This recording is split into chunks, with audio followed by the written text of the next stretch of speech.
عن عبد الله بن عمرو رضي الله تعالى عنهما قال قال رسول الله صلى الله عليه وسلم الدنيا كلها متاع وخير متاع الدنيا المرأة الصالحة।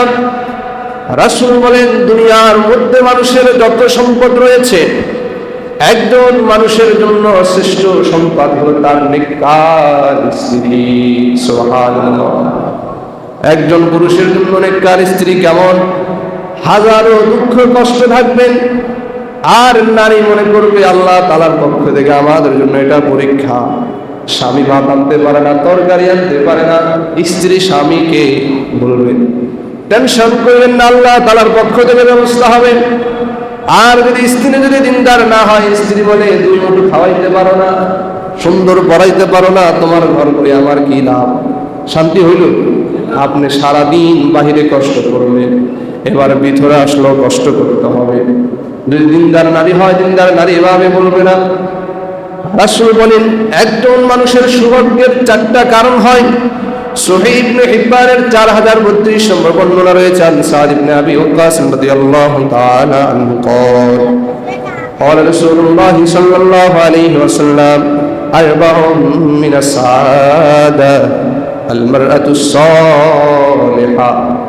একজন মানুষের সেই যে সৌভাগ্যবান, তার চারটা আলামত কয়টা? জোরে বলেন, কয়টা? চারটা আলামত। এক নম্বর, আপনার ঘরে যদি আপনার নেককার স্ত্রী থাকে, তার মানে আপনি সৌভাগ্যবান। সুবহানাল্লাহ।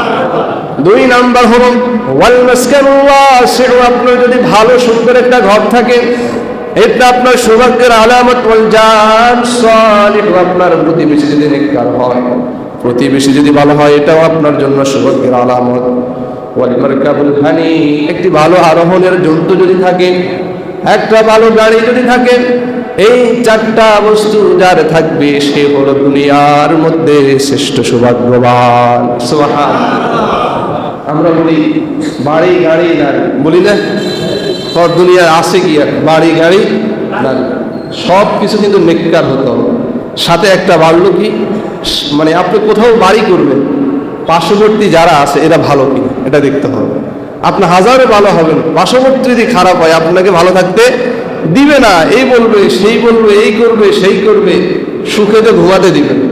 এই জন্য প্রতিবেশী খুব এটা ভয়ানক বিষয়, আবার খুব আন্তরিকতার বিষয়। এই জন্য এই চারটা বিষয় যার থাকবে, নেককার নারী, ভালো গাড়ি, ভালো বাড়ি, ভালো প্রতিবেশী, সে হলো সৌভাগ্যবান। সুবহানাল্লাহ। রাসূলের কথার সাথে মিল আছে কিনা? জোরে বলেন না। রাসূলের প্রত্যেকটা কথার সাথে মিল আছে। তাহলে আমাদের সর্বপ্রথম নেককার সন্তানের জন্য ভালো মা ঘরে আনতে হবে। তারপর আনবেন, বলবেন যে ভালো মা আসার পর সন্তান আমারই কেন মানে না?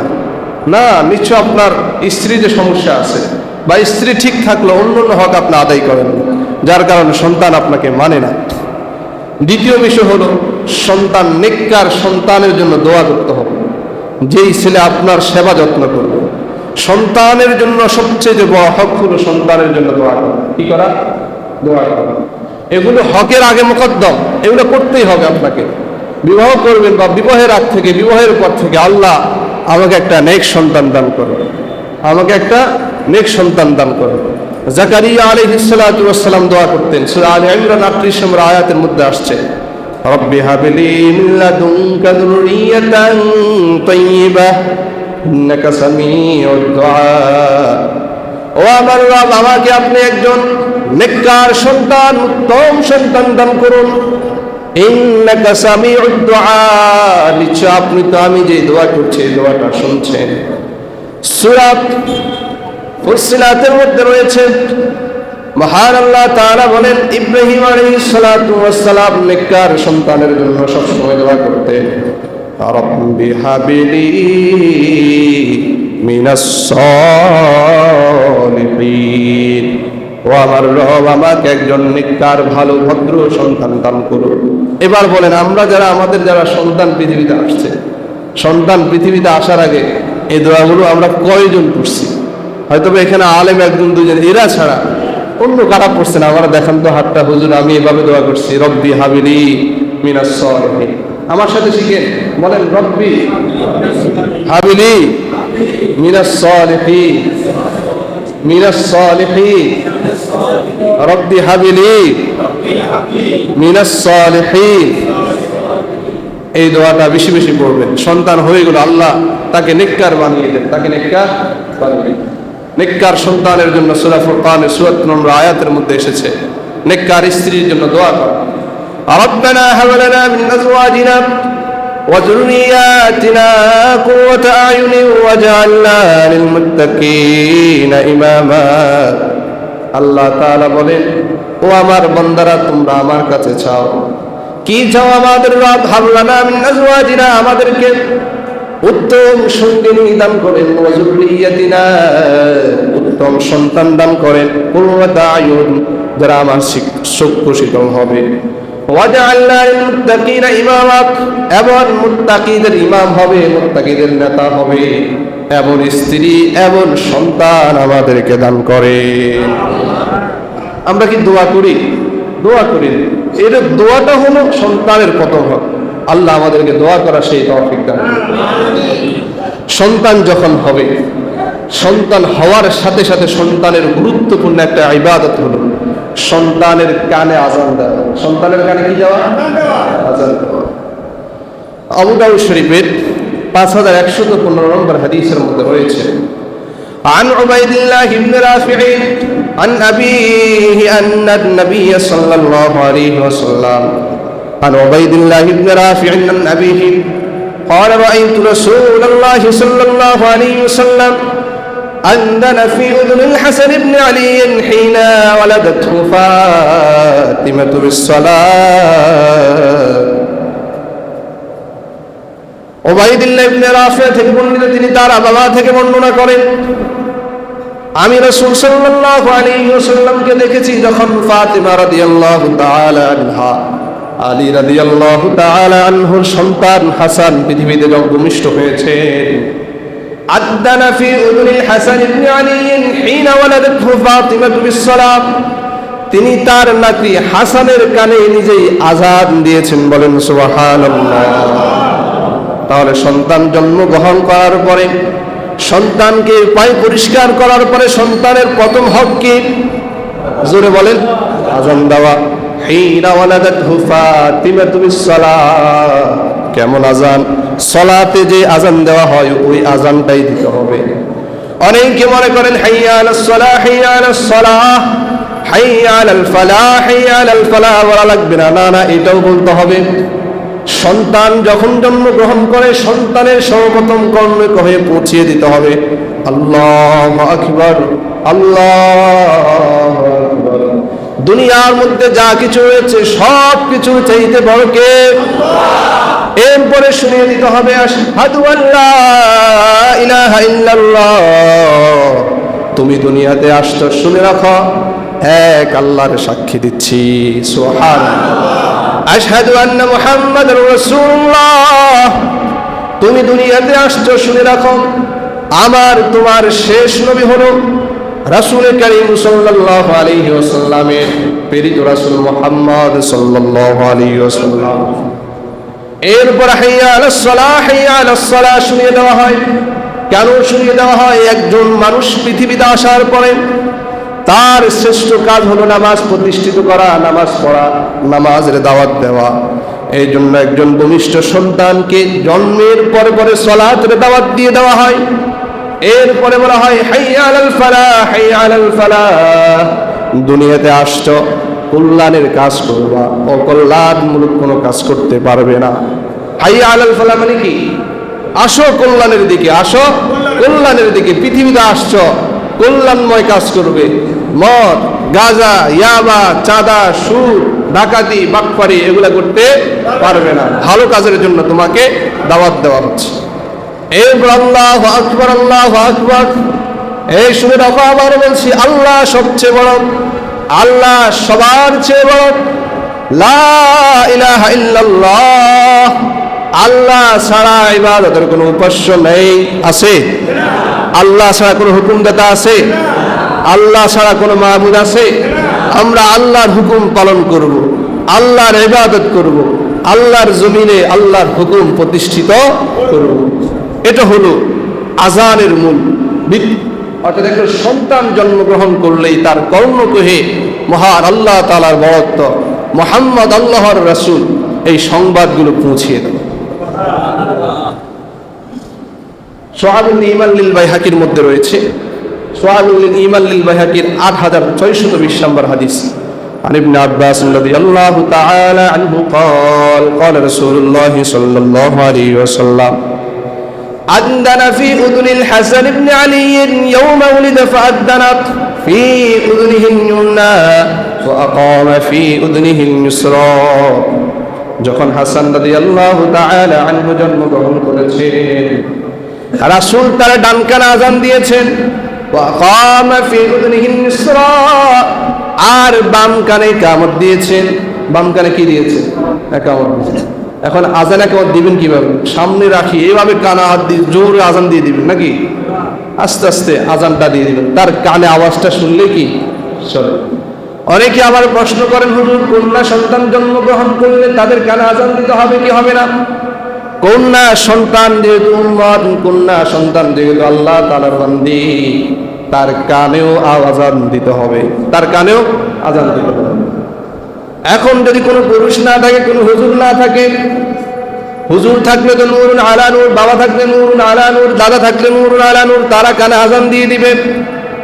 যদি বাবাও না থাকে, দাদাও না থাকে, কোনো হুজুর পার্শ্ববর্তী না থাকে, তাহলে ওই মা, যিনি মা আছেন বা দাদি আছেন, কেউ একজন তাকে আযান তার কানে শুনিয়ে দিবে। সুবহানাল্লাহ। ইসলাম কঠিন করে না, যাও হুজুরের চেঁচায় রূপ থেকে না টানে নিয়ে আসো না। যদি কাউকে না পান, অন্তত আপনার স্ত্রী বা দাদি, স্ত্রী তো পারবে না, তখন যেহেতু অপবিত্র নেফাস অবস্থায়, তার দাদি অথবা খালা অথবা ফুফু, তারা তার ডান কানে আযানটা দিয়ে দিবে, বাম কানে ইকামতটা দিয়ে দিবে। এই জন্য মহিলাদেরকে আযান শিখা দরকার আছে কি নাই? আছে। আল্লাহ আমাদেরকে বুঝার সেই তৌফিক দান করুন। এই জন্য নিজের সন্তান সন্ততি নায়নাতুর যারাই হবে, তাদের কানে আমরা সর্বপ্রথম কি দিব? আরো জোরে বলেন, আযান দিব। হসপিটালগুলো, ক্লিনিকগুলোতে হলে অনেক সময় কে আযান দিবে? হুজুরে খুঁজে। আযান দেওয়ার জন্য আবার হুজুর লাগে। হ্যাঁ, আযান আপনারা পারেন না, যে যেখানে আছে সেভাবে আযান দিয়ে দিবেন। মসজিদের আযান মহিলারা দিতে পারে না, শুধু সন্তান ভূমিষ্ঠ হয়েছে, এই সন্তানকে ইসলামের দিকে ধাবিত করার জন্য সর্বপ্রথম তার কর্ণকুহে মহান আল্লাহ তাআলার আওয়াজ শুনিয়ে দিতে হবে। সুবহানাল্লাহ। আল্লাহ আমাদের এই সন্তানের হক আদায় করার তৌফিক দান করুন। 2 নম্বর হলো সন্তানের সবচেয়ে গুরুত্বপূর্ণ এক ইবাদত, যেটা আমরা কেউ করি না, যেটা আমরা কি কেউ করি না, সেটা হলো তাহনিক। কি করা? তাহনিক করা। সন্তান যখন জন্মগ্রহণ করবে, সর্বপ্রথম তাকে কিছু না খাওয়ে কোন একজন আলেম, বুজুর্গ আলেমের মুখ থেকে লেলা খেজুর চাবিয়ে খেজুরের একটু রস ওই সন্তানের মুখে দিবে। এটা শুনছেন কখনো? আলেমরা তো শুনছে, আলেমরা তো এগুলো কি হবে? আপনারা যারা আছেন শুনছেন। এটা কেন বলছে শুনেন নাই? কারণ আমাদের লাই একটা, আমাদের কাছে একটা তাগি নিয়ে আসে। কি নিয়ে আসে? তাগি নিয়ে আসে, হুজুর এটা একটু পড়ি দেন। অথচ এটা হাদিসের কোথাও নেই। হাদিসে আছে কি? মুসলিম শরীফের 549 নম্বর হাদিস। আন্না আয়েশা রাদিয়াল্লাহু তাআলা আনহা قالت كان رسول الله كان عائشة رضي الله تعالى عنها كان يؤتى بالصبيان, যখন কোন সন্তান জন্মগ্রহণ করত, রাসূলের কাছে কানা ইউতা বিসবিয়ান, ওই সন্তানগুলোকে নিয়ে আসা হতো। ফায়ুবারিকু আলাইহিম, রাসূল তাদেরকে বরকতের জন্য দোয়া করে দিতেন। ওয়া ইউহান্নিকুহুম, তাদেরকে তাহনিক করে দিতেন। সুবহানাল্লাহ। এই তাহনিক হলো একটা খেজুর নিব, খেজুর নিয়ে চিবিয়ে খেজুরের একটু রস ওই বাচ্চার মুখের তালুতে লাগিয়ে দিবেন। ওইটা যাতে করে তার প্রথম খাবার হয়, এটাই যাতে করে তার কি হয়? প্রথম খাবার। বিজ্ঞানীরা বলে এই তাহনিক কেমন গুরুত্বপূর্ণ। তো এই তাহনিক যদি সর্বপ্রথম কোনো বাচ্চাকে খাওয়ায়, তার শরীরের ঠান্ডাজনিত যে সমস্যাগুলো হতে পারে এগুলো আর হবে না। সুবহানাল্লাহ। তো সন্তান জন্মগ্রহণ করলে মিষ্টি জাতীয় হালকা কিছু তার মুখে দেওয়া। আর নবী তো 1400 বছর 1450 বছর আগে দুর্বিসন্ধই কিছু তারা পরীক্ষা না করে মুসলিমের জন্য সন্তানের একটা হক করে দিয়েছেন। সুবহানাল্লাহ। অথচ আমাদের সমাজের কেউ এই তাহনিক করে না। আমাদের কাছে আসে, হুজুর একটা লাল তাগি নিয়ে আসছি, কেন? হুজুর কাসম পড়ার। হুজুর কি দেন? কাসম পড়ার। আজ পর্যন্ত দেখি না হুজুর আমার এই সন্তানটা নিয়ে আসছি বা অসুস্থ, আপনি চলেন একটু তাহনিকটা করে দেন। কেউ আসেন এরকম করছেন? কেউ করে না, বলেন অনেকে জানেও না। ইনশাল্লাহ আজ থেকে করবেন তো ইনশাল্লাহ। রাসূল করিম সাল্লাল্লাহু আলাইহি ওয়াসাল্লামের একটি হাদিস রয়েছে, বুখারী শরীফের 3909 নম্বর হাদিস। আসমা রাদিয়াল্লাহু তাআলা আনহাতে বর্ণিত, আন আসমা রাদিয়াল্লাহু তাআলা আনহা أنها حملت بعبد الله بن الزبير قالت فخرجت وأنا متم فأتيت المدينة فنزلت بقباء فولدته بقباء রাসূল করিম সাল্লাল্লাহু আলাইহি ওয়াসাল্লাম যখন মদিনায় হিজরত করেছেন, সাহাবাই কেরাম যখন মদিনায় হিজরত করেছেন, মক্কা থেকে নিজের ঘর বাড়ি রেখে চলে আসছে। কথা বলা লাগে এটার জন্য কথা বলা লাগে। রাসূল করিম সাল্লাল্লাহু আলাইহি ওয়াসাল্লাম যখন মদিনায় হিজরত করে এসেছেন, ওই মক্কার কাফের মুশরিকরা এভাবে নিজেদের ভিতরে ছড়িয়ে ছিটিয়ে পড়েছে যে মক্কা থেকে যত মানুষ আসছে এদের কোনো ছেলে সন্তান হবে না, ছেলে সন্তান হবে না। তখন মক্কার আনসার সাহাবী মুহাজির সাহাবীদের মধ্যে একটা ভয় ভীতি কাজ করছে, তাহলে যারাই আসছে তাদের ভিতরে কোনো সন্তান হবে না। এর মধ্যে খবর আসলো আসমা রাদিয়াল্লাহু তাআলা আনহার ঘরে আব্দুল্লাহ ইবনে জুবাইর ভূমিষ্ঠ হয়েছে। সুবহানাল্লাহ! কেমন টেনশন! ভাই থুয়ে রাখে আসছে, ঘর রেখে আসছে, মা বাবাকে ত্যাগ করে আসছে, এখন এখানে আসছে, বলতেছে কোনো ছেলে সন্তান হবে না। একটা আতঙ্কের বিষয় না? আসমা রাদিয়াল্লাহু তাআলা আনহা বলে, আন্নাহা হামালাত বিআবদিল্লাহ ইবনে জুবাইর, আমি আব্দুল্লাহ ইবনে জুবাইরকে গর্ভধারণ করে মক্কা থেকে মদিনায় হিজরত করি। এরপরে ফাখরাজতু আনা মুতিম্মুন, যখন সে আমার প্রসব হয়ে যাবে এমন অবস্থায়, ফানাজালতুল মাদিনা, আমি মদিনার ফানাজালতু বিকুবাইন, কুবা শব্দে কুবা জায়গার মধ্যে নেমেছি। ফাওয়ালাতুহু বিকুবাইন, আমার ওই কুবা জায়গার মধ্যে আমার আব্দুল্লাহ ইবনে জুবাইর নামক সন্তানটা ভূমিষ্ঠ হয়ে গিয়েছে। সুবহানাল্লাহ! ফাতাইতু বিহি নবী সাল্লাল্লাহু আলাইহি ওয়াসাল্লাম, আমি আব্দুল্লাহ ইবনে জুবাইরকে রাসূলের কাছে নিয়ে গেলাম। ফাওয়াজাতুহু ফি হাজরিহি, আমি নিয়ে রাসূলের কোলে দিলাম। সুবহানাল্লাহ! কার কোলে দিলাম?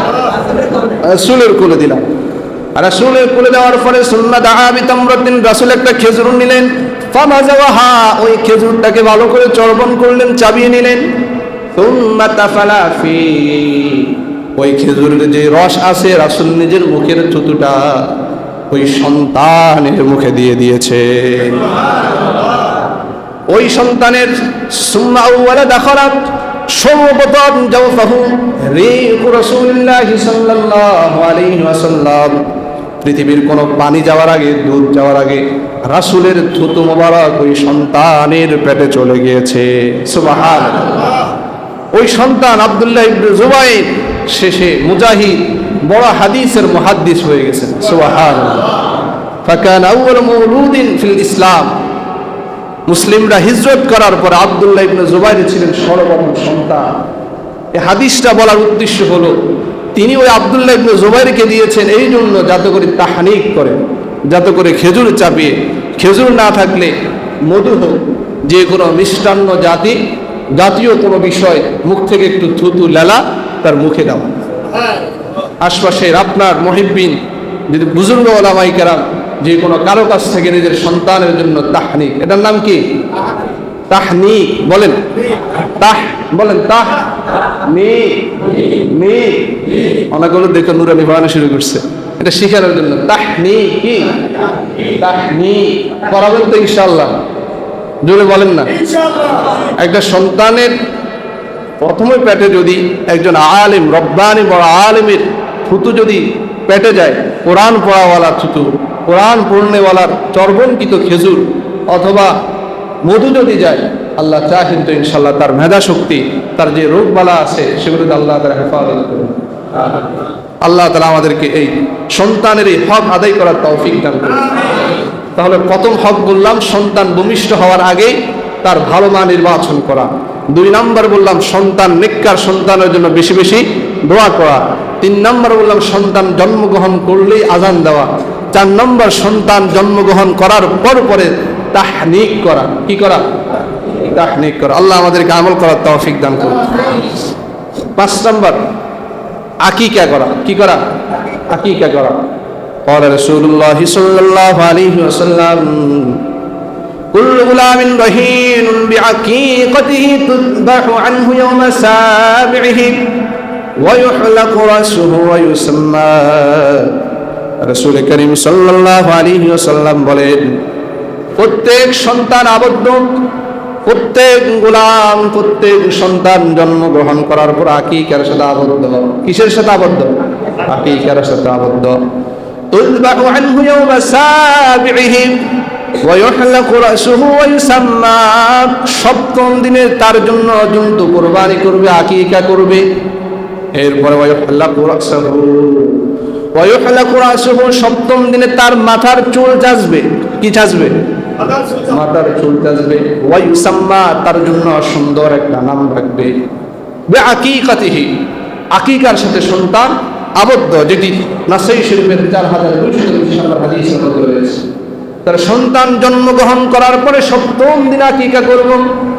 আকিকা করে এমন একটা অনুষ্ঠান করব, বাজারের মধ্যে যত ব্যবসায়ী আছে সকল ব্যবসায়ী থেকে 1-2 হাজার টাকা করে নেওয়ার চিন্তা করব। ঠিক কিনা? হুজুর আমি 20 বছর ধরে দিয়ে আসছি, 15 বছর থেকে দিয়ে আসছি, এখন আমি দিব না কেন? ইসলাম তো হলো সেটা আপনি যখন থেকে শুনেছেন তখন থেকে আমল করা শুরু করেছেন। জেরে কি হইল, আগে কি হইল সেটার চিন্তা করবেন না। এই জন্য আপনি আকিকা করবেন, ছাগল জবে করবেন, এটা নিজেও খেতে পারবেন, অন্য কেউ দিতে পারবেন। এই জন্য আকিকা করবেন। ছেলে সন্তান হলো 2টা। ছেলে সন্তান হলো কয়টা? 2টা। আর মেয়ে সন্তান হলো 1টা। নাসাই শরীফের 4216 নম্বর হাদিসের মধ্যে রয়েছে। আর উম্মে কুলসুম রাদিয়াল্লাহু তাআলা আনহা أن رسول الله صلى الله عليه وسلم عن الغلام شاتان مكافأتان وعن الجارية شاة। রাসূল বলেন, যদি ছেলে সন্তান জন্মগ্রহণ করে তার জন্য 2টা ছাগল কুরবানি করতে হবে। কয়টা? আর যদি কন্যা সন্তান জন্মগ্রহণ করে তার জন্য 1টা। বলবেন হুজুর নারীদের জন্য কম কেন, পুরুষের জন্য বেশি কেন?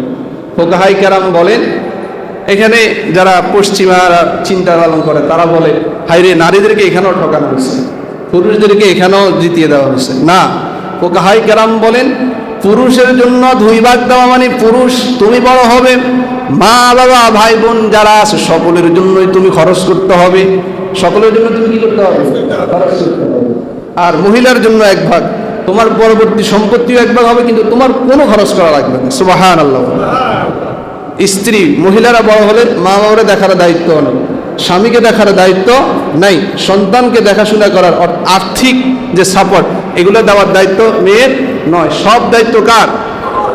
ছেলেদের। কাদের? ছেলেদের। এখানে একটা দিয়ে দিয়েছে। এখন যদি আমরা 7 দিনে না পারি তখন কি করব? মুসনাদ আহমদের মধ্যে রয়েছে, আল জামিউস সগীরের মধ্যে রয়েছে 5681 নম্বর হাদিস। قال رسول الله صلى الله عليه وسلم العقيقة تذبح ل7 أو ل14। আকিকা 7ম দিনে করবে, যদি 7ম দিনে না পারে 14তম দিনে করবে। আও 21, যদি 14তম দিনে না পারে তাহলে 21তম দিনে আকিকা করবে। কততম দিনে? 21তম দিনে আকিকা করবে। তাহলে 7ম দিন, আর নয় 14তম দিন, আর নয় কি 21তম দিন। এই কয়েকদিন না পারলো, এই কয়েকদিন করার মধ্যে মুস্তাহাব। না পারলেও আপনি বেঁচে থাকতে আপনার সন্তানের নাম কি করে দিবেন? আকিকা করে দিবেন। আল্লাহ আমাদেরকে বোঝার সেই তৌফিক দান করুন, আকিকা করার সেই তৌফিক দান করুন। আবার আমি ওই বারবার এগুলো বলে আকিকা অনুষ্ঠান করে টাকা নেওয়াটা, অনেকে আবার মনোকষ্ট দেবে। ভাই আপনার মনোকষ্টগুলো আমাকে বলতে হবে। সমাজের এই কনসেপ্টগুলো পরিবর্তন না করলে সমাজের ইসলামের এই বিধিবিধানের প্রতি মানুষের অনাস্থা চলে আসবে। ইসলাম কি বললো, করে কি, তার মানে তো ইসলাম এই সুযোগটা করে দিবে। আপনার মনোকষ্ট গেলেও কিছু করার নেই। হ্যাঁ, আপনার সন্তানকে যদি কেউ এক্সট্রা হাদিয়া দেয় সেটা ভিন্ন বিষয়। আর আপনার চেয়ার টেবিল নিয়ে বসলেন এবং বড়লোক দেখে দেখে দাওয়াত দিলেন, টাকার জন্যই দাওয়াত দিলেন, হ্যাঁ ভিন্নভাবে হাদিয়া সে দিতেই পারে, সেটা ভিন্ন বিষয়। কিন্তু চেয়ার টেবিল বসিয়ে এই আকিকার অনুষ্ঠান আপনাকে শরীয়ত কখনো অনুমোদন দিবে না। তাহলে 7 নম্বর দিনে আরেকটা কাজ হলো ওয়ায়ুহলাকু রাসহু, তার মাথার চুল, ওয়ায়ুহলাকু রাসহু, তার মাথার চুল কি করতে হবে? মুন্ডন করতে হবে, মাথার চুল কাটতে হবে। দেখেন, মাথার চুল কাটার বিষয়টা আমরা অনেকেই চুল কাটে, কিন্তু চুল কাটার পরে কি করতে হবে সেটা জানি না। তাহলে আমরা 5 নম্বর হক বললাম, এখন 6 নম্বর হক চুল কাটা। কি কাটা? চুল কাটা। তিরমিজি শরীফের 1519 নম্বর হাদিস, عن علي بن أبي طالب رضي الله تعالى عنه قال عق رسول الله صلى الله عليه وسلم عن الحسن بشاة। রাসূল করিম সাল্লাল্লাহু আলাইহি ওয়াসাল্লাম এই যে সন্তানের জন্য, ছেলের জন্য যে 2টা দিতে হবে এটা বাধ্যতামূলক না। যদি আপনি না পারেন 1টা দিলেও হবে, কয়টা দিলেও হবে, কিন্তু 2টা দেওয়া হবে। 2টা দেওয়া কি হবে? হাসান রাদিয়াল্লাহু তাআলা আনহুর জন্য বিশাতিন, 1টা ছাগল দিয়ে কি করছেন?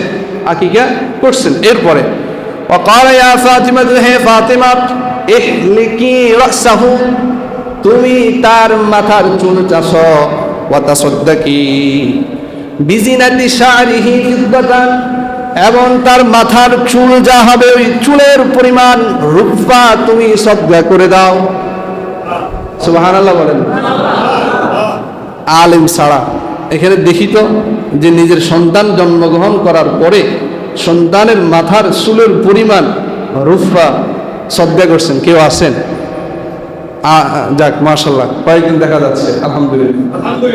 তা আমরা এখন থেকে যারা জেনেছি, আপনি যদি এই চুলগুলো যদি মাপলে 300 টাকা বা 250 টাকা আসে নাকি, বা 400 টাকা আসে, এর চেয়ে বেশি আসে না। ওমা রূপা দেওয়া, এই তো ভয় পাওয়ার কিছু নেই।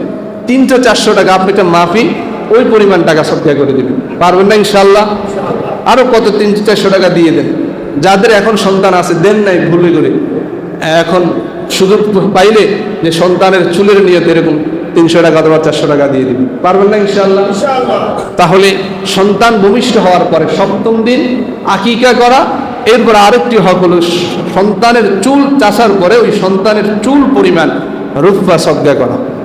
পারবেন ইনশাআল্লাহ? ভুলবেন কখনো? এরপরে পরেরটা হলো ওয়ায়ুসাম্মা, সুন্দর ও চমৎকার একটা নাম রাখা, ভালো দেখে একটা কি রাখা? নাম রাখা। আবু দাউদ শরীফের 4948 নম্বর হাদিস, عن أبي الدرداء رضي الله تعالى عنه قال رسول الله صلى الله عليه وسلم إنكم تدعون يوم القيامة بأسمائكم وأسماء آبائكم فأحسنوا أسماءكم। রাসূল বলেন, কিয়ামতের ময়দানে তোমাদেরকে তোমাদের নাম এবং তোমাদের বাবার নাম নিয়ে ডাকা হবে। অতএব ফাহসিনু আসমাআকুম, তোমরা তোমাদের সন্তানের সুন্দর সুন্দর নাম রাখো। আপনার সন্তানের নাম রকি রাখলেন, কি রাখলেন? আবার রকি কেউ থাকলে মনোকষ্ট নিয়েন না, রকি রাখলেন। আচ্ছা, এই সন্তান বড় হলে কি তার নামটা পরিবর্তন করা সম্ভব হয়? আপনার সন্তানের নাম মিন্টু রাখলেন, কি রাখলেন? মিন্টু রাখলেন, বেবি রাখলেন, ট্যাক্সি রাখলেন, হুন্ডা রাখলেন, এরকম নাম আছে কি নাই? আসে। মানে কত ধরনের নাম যে আসে। একবার এক জায়গায় নাম রাখছে তুকাত দিবান, সন্তানের নাম কি রাখছে? তুকাত দিবান। কি নাম রাখছে? তুকাত দিবান। কেন রাখলেন হুজুর? তুকাত দিবান শুনতে আমার কাছে খুব ভালো লাগে। ফাবি আলা রাব্বিকুমা তুকাত দিবান, সূরা রহমানে কতবার আসছে। তো তুকাত দিবান শব্দের অর্থ হলো মিথ্যাবাদ। তুকাত শব্দের অর্থ কি? তারা আল্লাহ তাআলা কোন কোন জিনিসকে মিথ্যা আরোপ, এখন সে তার ছেলের নাম রাখছে কি? মিথ্যাবাদ। হইল এটা। এখন আপনি যে নাম রাখছেন, আপনার নামটা সাহাবার নামদের সাথে মিল আছে কি? আপনার নামগুলো, সাহাবীদের নাম তো মূলত এই নাম ছিল না, এগুলো সব রাসূলের সাহাবীদের নাম এভাবে কি করে দিছে? ঠিক করে দিছে। অধিকাংশ সাহাবীর আগে যে নাম ছিল, পরে রাসূল ইসলাম ধর্ম গ্রহণ করার পরে সেই নামগুলো কি করে দিছেন? ঠিক করে দিছেন। আমরা ইনশাআল্লাহ নাম কিভাবে রাখবো, কত চমৎকার করে রাখতে পারি, কি কি রাখতে পারি, সে বিষয়ে ইনশাআল্লাহ আগামী সপ্তাহে আলোচনা করবো ইনশাআল্লাহ। তাই ইনশাআল্লাহ আমরা আগামী সপ্তাহ দেরি করে আসবো নাকি, একটু দ্রুত আসার চেষ্টা করব। আপনারা যখন দ্রুত আসবেন আমরা